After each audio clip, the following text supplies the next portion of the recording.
What started as a simple idea turned into the most challenging project I've ever created, and it's reshaped how I think about e-learning, my business, and the future of education.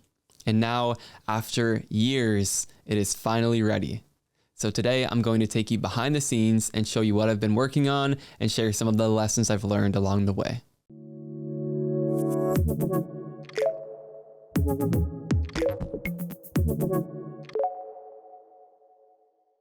So to appreciate what I'm going to share with you about this new project, I need to give you some context. So this story really starts at the end of 2021, back when I built my last real substantial new course, and it's called the Storyline Project Lab.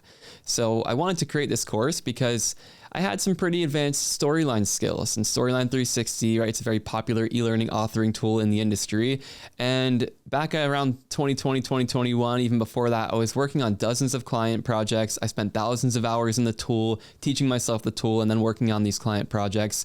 And I wanted to share that with people, but I didn't just want to create like a basic generic storyline course where I'm like, here's how you use all the different features, here's what you click on. I wanted to give people storyboards and then teach them how to actually develop them in the tool using a project-based approach. So that's what worked for me, right? I built projects like a maniac when I first got started. Like every chance I got, I was building a project in Storyline. That's how I learned. So in my Storyline course, I wanted to be able to help people create projects. That's what gave rise to this Project Lab approach.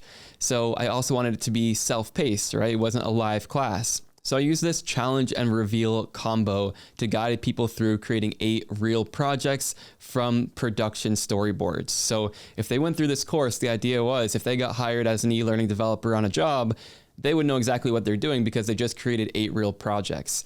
And instead of just passively watching videos, the course was designed with this challenge and reveal interspersed very frequently, and it worked pretty well. So after teaching people some preliminary skills, then it's like, okay, now try to develop this part of the storyboard on your own, and then once you've given it a good shot and tried your best, then go to the next lesson and I'll show you how I did it. And that was the approach, right? I wanted people to practice doing what they'd be doing on the job and learn the tool well in the process. And it has worked really well. So it's been live for 4 years now. It's helped over 2,000 students, and it's become one of the go-to ways for people to learn Storyline 360. Oh, so I included just a couple of testimonials, my favorite ones from over the years.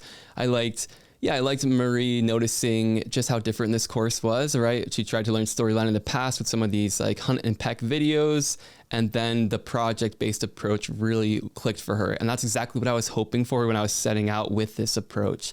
And then Michael over here, what always stood out for me, and from similar testimonials, is him saying that he's doubled the speed at which he's able to develop. So I really appreciated that too. I really liked that the course was having that real immediate impact for people. And then I just pulled this up. This is like an optional survey at the end of the course. I took a look at this, and it was pretty powerful. It felt powerful for me to look at. I mean, we have these 4 people here who weren't so happy with it, unfortunately. But the feedback is just really strong, right? Almost everybody felt this really helped them grow their storyline skills. Well, everyone did. Some just would have liked some more guidance, but again, it is a self-paced program for the most part. And then I noticed this too, and I noticed we didn't have a single person give it like a 4 or below on how likely they are to recommend it. And I was really happy that most people gave it a 10 out of 10. So pretty powerful feedback. And again, this is the same survey that's been running since 2021. So we've had a lot of opportunities to improve the program since then. So I would hope that this feedback is trending more positive over time. But it felt like a big win. So it was very rewarding for me. I was able to see people use it on the job. It was helping people get hired. In some of their testimonials, they were saying that. And I felt like I had kind of delivered on this vision. But trouble in paradise, right? People were still struggling with common ID tasks on the job, right? Storyline was kind of my passion at the time. I loved the development side of things. So this course, I was able to develop it in 3 months. But then, right, some common feedback, common complaints I was still seeing was people are having a hard time when it came to storyboarding or talking to subject matter experts or some of the more design-based tasks. So there's clearly still a gap, right? Everyone complains. They still complain to this day that new instructional designers only know how to create pretty e-learning, right? Or like they know how to do authoring tools. There's so much more to the job than that. There's this big gap when it comes to instructional designers needing to solve real business problems and make an actual impact. The Storyline Project Lab obviously didn't help with that. That's just teaching people how to use an authoring tool. And doing good instructional design work is obviously about so much more than creating e-learning in an authoring tool, right? It's about asking good questions, diagnosing problems, analyzing data, working with subject matter experts, writing objectives, creating storyboards. The list goes on. There's so much theory, so much process that goes into it that can never be captured by just knowing how to use an authoring tool. So you can probably see where I'm going this by now. I wanted to use this same project-based approach that already worked really well in the Storyline Project Lab to teach people the full corporate instructional design process, right? From A to Z, I wanted to teach the traditional upfront instructional design piece before you ever even touch an authoring tool, right? How do we analyze? How do we evaluate? How do we talk to stakeholders? How do we ask good questions? So many pieces like that are skipped over a lot of the time when people get into this field. So I wanted this new program to prepare people to make a big impact on the job, like produce real business results, no matter which instructional design team they were on. All right, whether people were in a master's program or not, I wanted to make sure that they knew all of the foundational theory, all of the foundational processes, and could speak intelligently about it and also apply it on the job. So I didn't quite realize how ambitious this project was when I initially thought of it. I did have an initial vision, though, similar to the Storyline Project Lab one. My idea was to create these kind of disjointed projects, I would say. So in one project, maybe a stakeholder comes to us and says, hey, we need training on this thing, and we have to practice pushing back on it and recommending something different, right? Maybe that's combined with a project to conduct a needs assessment and figure out what the needs actually are to solve a performance problem. Another one, maybe someone comes and says, hey, we have this problem, we have this analysis data, we need you to create a design doc. And then boom, we create a design doc. Similar for an animated video script, a storyboard, and another one where we need to actually evaluate some data. So my idea was that these would all be kind of separate little mini projects that make up the project lab. I pre-sold the course with this vision. This was in 2023. And I was ready for it, right? I was like, let's do this thing. Right, the last course like this took several months. I think we could bang it out again that fast. Well, that isn't quite how things turned out. So I had some early conversations with Nicole Stevens. She's an instructional design consultant. She does excellent work. She really helped shape the initial vision of the Instructional Design Project Lab. And we had, over 50 early access students, and we were doing weekly focus groups. So we had all of these people in there live where we could run the vision by them, talk to them, figure out what it is that they actually wanted out of this course. And here's what they wanted. They wanted a bigger focus on project management, right? Because that is a big focus of the job. Nicole had really deep expertise with that, and she was able to help shape our curriculum around that. They wanted more practice with business acumen. So instead of like a disjointed one-off project, they wanted consistent practice talking to these stakeholders and subject matter experts. And this is the biggest change. People wanted a consistent, cohesive project where the initial analysis justified the solutions that would follow, and then we designed those exact solutions. So this was a big shift that wound up making things so much more complicated and difficult to design than I initially anticipated.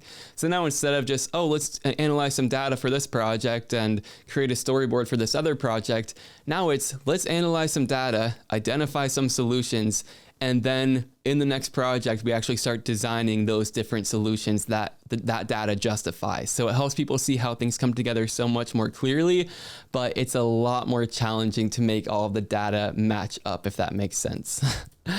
So our scope was a little bit different now, right? The new idea was you get hired as a mid-level instructional designer at this upscale fashion retail company called Chic Avenue. So it's a fictitious company. We want to add that realism and make this compelling simulation, so to speak.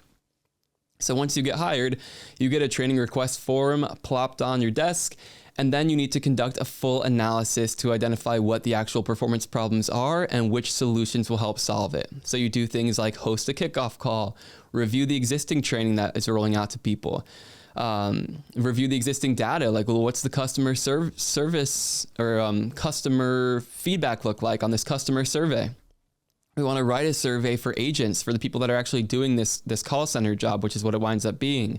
We want to conduct interviews with them, do observations, all the things we would do on the actual job to conduct an analysis like this, we want to make sure that people are prepared to do that. So very ambitious, you could say, all in this simulated self-paced environment.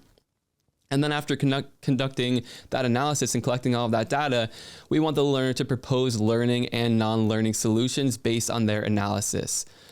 So all the data that we've uncovered needs to justify these solutions. And then they put it all together in a nice needs assessment report. And then we're creating a design doc for one of those solutions. We're creating an evaluation plan, right? How are we going to actually evaluate the success of this solution? And then let's take it even further, right? From that design doc, we're then turning that into scripts, a storyboard, virtual instructor-led training materials, and job aids. So this is what we were looking at next, right? It was a bit more intimidating than five or six, maybe even more than that, disjointed projects. Now everything needs to flow together very well. All of our data needs to justify all of our solutions. And as you can imagine, there's a lot of data that would be getting kicked up from a training request form, a kickoff call, existing training, survey data from customers and employees, interviews, observations, the list goes on. It needed to be messy enough to simulate what it would look like in the real world, and it needed to be accurate enough to justify the solutions that people would have to eventually design. So we had our work cut out for us. Yeah, as I was just saying, right? It was a lot. We needed to make sure everything was justified. And it took a ton of mental effort, right? There were dozens of hours of calls just trying to talk through this project, right? Make sure we are identifying the right points where stakeholders will push back to give learners the opportunity to practice that soft skills piece, identifying points where some like later data is going to contradict earlier data to make sure that we, again, mirror what would happen in the real world and how to make that decision of which data is more valuable, which data do we trust. So dozens and dozens of hours of conversations like that, a lot of thinking work. So it was fun. I definitely could not have done it alone. So shout out to the team for all of the help with that. And I guess what I also wasn't prepared for with all, how much mental effort this project took is how much other stuff I would need to say no to or turn down in order to focus on this project. And it took me until this year really to fully grasp that. Because there were so many competing priorities, and let's just list a few, right? These are some of the things that would pull me away from actually getting this work done. So getting a double jaw surgery, right? I spent a lot of work prepping my team to be able to run the business without me while I was recovering for this. And then I had to actually recover from it, and I didn't feel up for recording or course development tasks. So that was a big one. Creating a licensed career school. This was a year-long effort, full throttle, whole team was involved in it. When we created Peck Academy to make sure that we could still see our vision through and help people become instructional designers. So that's Peck Academy. I have a whole video about that journey if you want to check that out. Updating our programs and offers based on feedback, right? I mean, we've already looked at some of this feedback, like this storyline feedback, right? We added a whole 9th project to it to help people use AI to make sure we're helping keep things up to date. We're constantly updating, all of our offers around feedback. So that's something that we felt like we couldn't neglect. The YouTube videos and live events, right? I've tried for so long to keep a weekly cadence until I realized that wasn't going to work. Sometimes I forget that and try to do it again and then get really burnt out. But it was really scary, the idea of not doing this content, creating this content that helped me build this whole business that we have now. The idea of slowing down on that was really scary. And what I finally had to learn this year is it's too much to do it all. And ensuring that our students were supporting well, right? Meeting regularly, right? If there are students that were struggling, making sure we're intervening well and getting them what they need. And it was a lot. It felt really overwhelming, all of these different priorities. Every single week that I didn't make progress on the ID Project Lab, I felt guilty. And this guilt has been with me for years at this point, right? We pre-sold this back in 2023. So yeah, I am very excited with where we're headed, but I'm not going to get ahead of myself here. Let's just say there have been some ups and downs. So I realized that progress was going to be slower than expected as I was getting pulled away on some of this other stuff. So everyone who joined the pre-sale program, right, that 50 plus people, I was like, if y'all want a refund, y'all can take it. This is going to be a longer journey than I initially expected. And yeah, like I said, tons of time actually figuring out the flow and structure of the course, which was honestly, I can look back and say now that was the hardest part, like figuring out the facts of like, what is the journey that we're taking the user through to make sure that we're teaching all the necessary theories and process and soft skills and everything. That was one of the hardest parts. And that was at least over 100 hours of work before we actually started creating real curriculum docs and things like that. And I asked Kristin Dominguez to help me bring a first draft of Project 1 live. So this is when I was, dealing with the jaw surgery stuff. I knew I wasn't going to be able to do it myself. Kristin was a wonderful idea on the team. She's doing great work still. She's worked at Amazon. She's some of the top e-learning agencies. And I'd worked with her myself in the boot camp. So I was like, I know you're going to do a great job at this. Her and I collaborated. I recorded like some of the intro stuff, and then I asked her to see it through the rest of the way. And I was kind of working more behind the scenes with her. So that was great, right? But I also had to accept that my ambition was bigger than my capacity at the time. I wanted to do it myself. I wanted to have full control over every last decision, every word that was spoken. I really wanted to do it myself, but at the time I just couldn't. So I'm really fortunate to have had Kristin to help out with this. So Project 1 went live. Kristin saw it through. She was able to help bring it live, right? We collaborated pretty well on it. And hundreds of students went through this first version of Project 1. And Project 1 is where they learn business acumen, project scoping, some project management principles, analysis, how to actually, which problems learning solutions can actually help solve. So a lot of that stuff that gets skipped when people are getting into the field, and it really prepared the people we were working with to have these more educated conversations around what an instructional designer does, what problems we can solve, what we're really capable of. And it had good results, right? Like in Peck Academy, it's been helping people land much more performance-focused jobs with this first draft. I think I even pulled up some stuff here, senior instructional designer, instructional systems designer, that classic, more performance-focused job role, learning consultant roles, a learning business partner, talent development partner. So some really quite impressive job titles, I would say, and that was a new trend we saw after having this ID Project Lab first draft up and ready. And it got some pretty good feedback too, right? I pulled up just a random feedback survey from the end of each of these sections, and it was great, right? 97% of people said, yes, this gave me everything I needed, right? It helped them write a business goal. And then we got some more feedback, and the feedback was really helpful. So as I've been updating it, I've been using all of these surveys, all this data that we've been collecting over the past, year plus to redesign the content and make sure that we're accounting for that. And I wanted the project to go even deeper. Okay, so I went through the whole thing maybe towards the end of 2024. I looked at the feedback, but part of me was like, even though it's getting great feedback, I see opportunities to make it even better, to dive even deeper, to expand things. And let's just say I have a very active perfectionist part. So around this time is also when we were mapping things out for our career school. So for Peck Academy. So we use this as an opportunity to audit the course together. So Sabrina Gonzalez here, another instructional designer on the team, does wonderful work. Really has been a lifesaver with bringing this new updated version live. We've been working together very closely to do that. She helped audit the course and create a full curriculum doc. So right, we were like, let's get comprehensive about this. So we created standards, competencies, learning objectives, and we got it reviewed by independent experts as part of our career school licensing process. So we got much more legit, right? Instead of let's just hope we're covering all the right things, we actually, listed out all of the target competencies, right? Conducting needs assessments, analyses, applying business terminology to explain how performance improvement solutions align with organizational goals. And the list goes on, right? You could pause and check this out if you want. The SME collaboration, research, creating instructional design documents, writing assessment questions, right? And that's just the competencies, right? So we also can go down into the learning objectives, and you can see just how granular we get here. So it's been really helpful having this all listed out and knowing every theory, every approach that we are covering, right? You could see these are all of these objectives.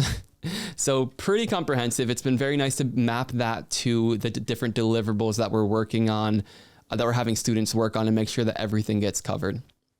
And then, yeah, we had our wonderful advisory committee review it. So project leads, right, senior ID managers, directors of education, multiple senior instructional designers. We had Teresa Bro review it too. She's like our subject matter expert for the course, who kind of has used this whole process on real projects, and she's reviewed our curriculum pretty in depth. And she, I think, is like a senior director right now of people operations. So it was nice. It's not like this is just Devlin's project like it was more with the Storyline Project Lab. This has been a very big collaboration with people who have way more experience than me, and it's been humbling, I guess, working as a typical instructional designer, working with these subject matter experts, bringing in all of these diverse perspectives to create a learning experience where people will be able to go through something similar. So it's been very meta, very challenging, but very rewarding as well as an instructional designer. So after kind of doing that audit, identifying all of those objectives, we realized Project 1 needed to cover some additional stuff. I wanted to include more challenges and guidance, so I wanted to add even more interactivity, since that's like the whole selling point really of this lab-based approach. And I wanted the data to tell a more compelling story. So I wanted to incorporate more data. I wanted to tighten up some of the patterns in the data to more heavily justify some of the solutions I had wanted to include later on. So like I said, that perfectionist part of me was very active, and I decided I needed to restart at the beginning, record the whole thing from scratch, and build momentum myself this time, knowing, having that control over every last lesson, right? This course felt like my baby. It felt like the stakes were pretty high. It felt like this could help people for a long time. So I wanted to really give it my all. And I kind of realized around the same time that to give it my all and give it what it really needed, a project this complex, I had to slow down on everything else. So again, the weight of this project felt like pretty heavy, right? It felt pretty high stakes, because I was thinking, this can help people a decade from now, right? Like, this process isn't going to change a ton. This is a performance improvement process that will be effective for years to come. I want to do this right. And I wanted to see the vision through, just like I did for the Storyline Project Lab. I definitely didn't know that this would be a years-long project that, whereas the Storyline Project Lab was more of a months-long project, but, it felt pretty risky. So I started saying no to more stuff, right? I realized, like, if I have this other stuff on my plate, like weekly YouTube videos or trying to write like sales or marketing emails, like, that's not going to give me the space I need to give this project the effort that it needs and deserves. So I'm still in the process of getting better at that, but now more than any other time in the past few years, I'm, have the blinders on, and I'm like, this is what I'm working on. So let's get into the 2025 revamp. So we revised the whole flow of the initial Project 1. We added in a project kickoff call, a lot more analysis content, and we replaced some AI talking head videos with emails and custom GPTs. So I'll show you an example of what I mean by that, but because we got a lot of feedback, and I'll just show you rather than tell you. So let's look at some of this stuff. So I'm going to show you the old version first. Okay. So here's the old version of Project 1. It starts right here. So here's the old version of Project 1. We set the scene. We have an overview of needs assessments where we deal with business goals and stuff like that. Then we get into some data collection, right? We look at the existing data and content we're working with. We review some of that data.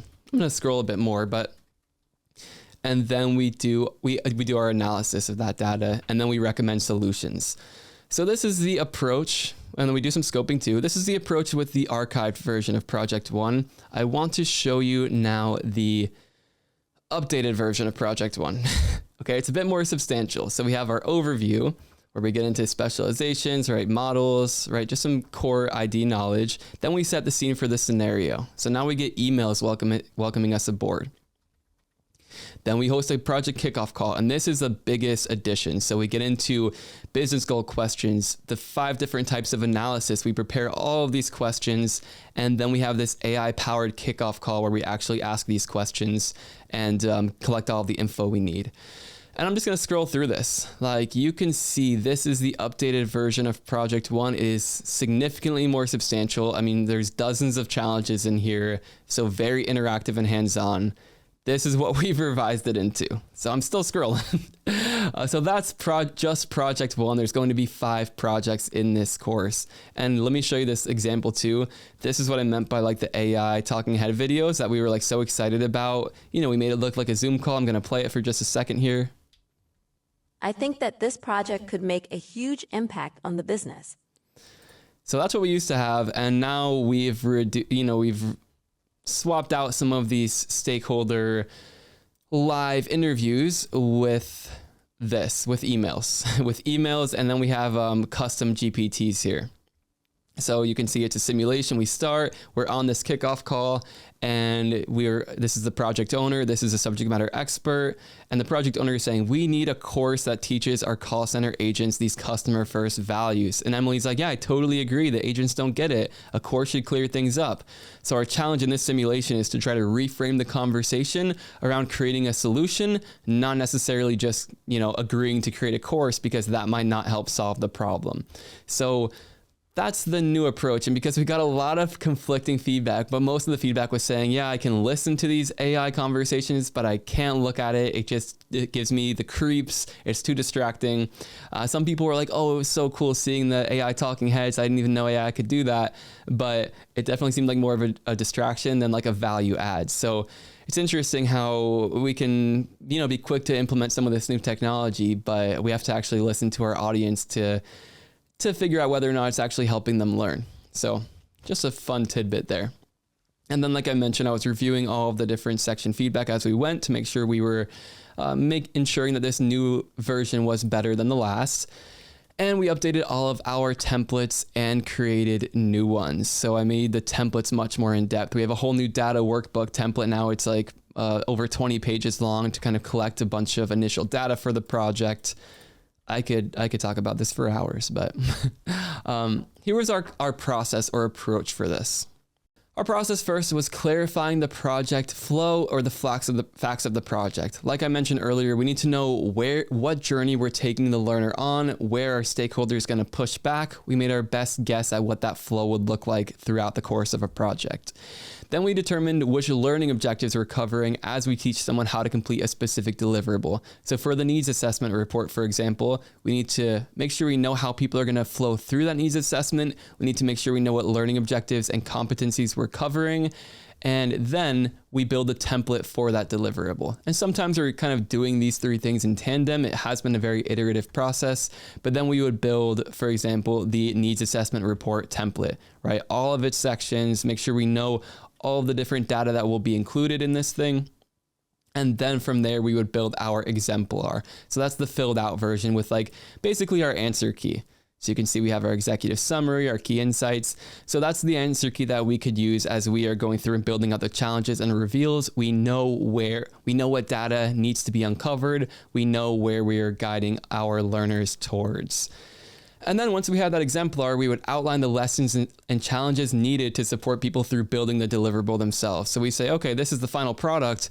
What lessons do we need? Where are we going to introduce key concepts, key terms, and where are we going to have those key challenges to make sure that it's scaffolded well? People aren't going to be overwhelmed at any process. We're managing cognitive load so that we're not asking people to do 5 things at once.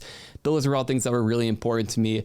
And then in the challenges, like, are we giving enough guidance to make sure that the person taking the course has a really good shot at coming up with the answer we need them to come up with? I didn't want to just be like, okay, now you try. It's like a reflection question, and then I have a totally different response. My goal is to help people arrive at the same responses we do for most of these challenges. And then Sabrina would help create a first draft of all of the slides. We would create any supporting assets we need, like those emails and stuff. And again, Sabrina has been so helpful with that. And then I will record and bring it live. So that's been the process. That's going to be my life for the foreseeable future. But we're in really good shape. And then I also built MVPs for the future projects. So we did some sprints. I created a really comprehensive design doc template. Sabrina helped create a really solid storyboard template that could work with Gagne's 9 events. And we put together some preliminary instruction and guidance to help people in Peck Academy create that assignment to make sure they could graduate from our program. And for all of these deliverables, we have these production-ready templates to use in the lab, like the ones you're seeing here, the Chic Avenue branded ones. And we have some some generic black and white ones that you can use like on the job for your own projects. So we're in the final sprint now, right? This thing is finally almost done. The full curriculum is outlined and ready for production. We know where we're headed. I have hundreds of slides ready for me to actually record. I can't believe I'm even saying that. We're finally here. I've recorded over 100 lessons in the past month. We're doing another 50 next week. And again, it's almost done. When I realized that in the past month, I'm like, this thing that's been on my plate for years now is almost done, right? It's ready for new students. Like, people can hop in if they want to. We're here, right? We made it. I'm very confident I could stay ahead of anyone who joins with the new content getting released as people are trying to catch up. So we are opening enrollment this week for people who want to dive in before anyone else, get access to it as we're building it. But again, you're going to have to move pretty quickly to catch up to my recording pace, I would say.